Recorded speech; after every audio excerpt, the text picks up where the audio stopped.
जब भुखमरी से था परेशान, तब पाकिस्तान को मिला था कतर का सहारा। की जानिब से अहम बयान सामने आया है। उनका बताना है सऊदी अरब, यूएई, कतर पाकिस्तान में बड़ी सरमायाकारी करेंगे। जब कतर को थी सिक्योरिटी की जरूरत, तब पाकिस्तान ने भेजी थी आर्मी।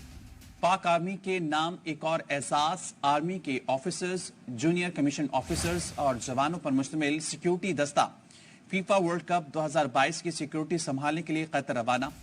यही है कतर और पाकिस्तान के बीच का याराना।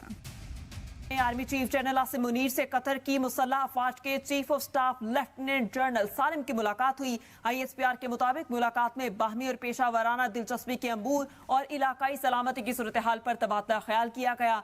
आर्मी चीफ ने कहा, पाकिस्तान कतर के साथ अपने बरादराना ताल्लुकात को कदर की निगाह से देखता है। मगर क्या इसी याराने ने कतर में 8 हिंदुस्तानियों की जिंदगी खतरे में डाल दी है? क्या कतर में 8 हिंदुस्तानियों की मौत की सजा के पीछे पाकिस्तान और कतर का यही याराना था? सवाल वाजिब है, क्योंकि उन 8 हिंदुस्तानियों के खिलाफ शुरू हुआ ट्रायल और पाकिस्तान और कतर की आर्मी के अफसरान की मुलाकातों के बीच की टाइमिंग दोनों काफी हद तक मैच करती है। कुछ दिनों पहले मौत की सजा पाने वाले हिंदुस्तानियों को पिछले साल अगस्त के महीने से जेल में बंद कर दिया गया था। उससे पहले साल 2021 में पाकिस्तान उस वक्त के फौजी सरबराह जनरल बाजवा ने कतर का दौरा किया था। फिर 2022 के जून महीने में कतर के फजाइया चीफ इस्लामाबाद पहुंचे। एक बार फिर 2022 में उस वक्त के पाकिस्तानी फौज के सरबराह ने कतर की राजधानी दोहा का दौरा किया था। अगस्त 2022 में पाकिस्तान के उस वक्त के वजीर आजम शहबाज शरीफ भी कतर के दौरे पर गए थे और ठीक उसी दौरान कतर में 8 हिंदुस्तानी अचानक गिरफ्तार कर लिए गए थे। ये तो थी ट्रायल की बात। अब मौत की सजा की बात करते हैं। इन भारतीयों को कुछ दिनों पहले ही मौत की सजा दी गई, जबकि इसी महीने 12 अक्टूबर को पाकिस्तानी फौज सरबराह और कतर के फौजी अफसरान की मुलाकात हुई थी। अब आप सोचिए, हिंदुस्तानियों की गिरफ्तारी से पहले भी पाकिस्तान के फौजी अफसर कतर से मिले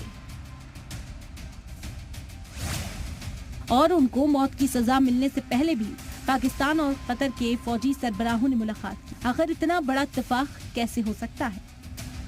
जाहिर है ये टाइमिंग कोई इत्तेफाक नहीं, ये किसी बड़ी साजिश की ओर इशारा कर रही है। साथ ही जिस कदर कतर ने भारतीयों को एक तरफा मौत का फरमान सुना दिया है, वो भी शक के दायरे में आता है।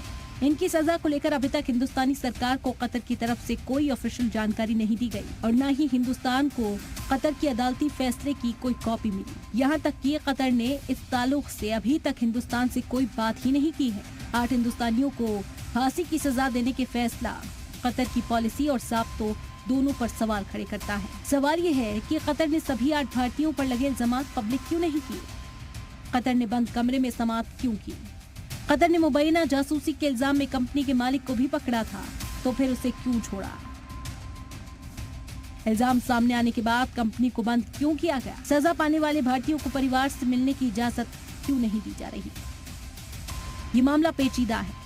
ऐसे मामले को डील करने के लिए सफीरों के लेवल पर बातचीत होती है। इस तरह के केस पर किस तरह काम होता है, आइए वो भी समझ लेते हैं। मैंने अपने करियर में कई बार ऐसे केसेस से डील किया है।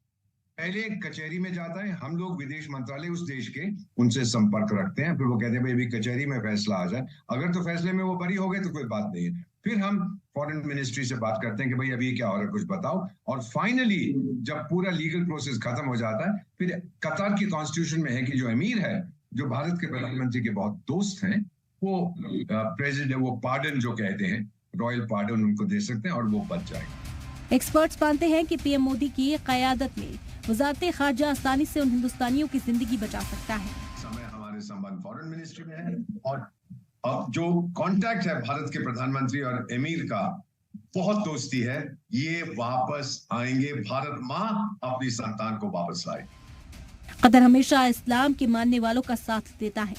हमास के कब्जे में इजराइल के रगमालियों को छुड़वाने के लिए भी कतर सालिसी करवा रहा है।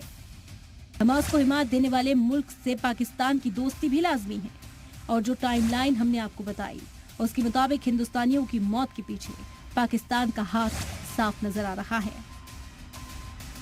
ब्यूरो रिपोर्ट, जी मीडिया।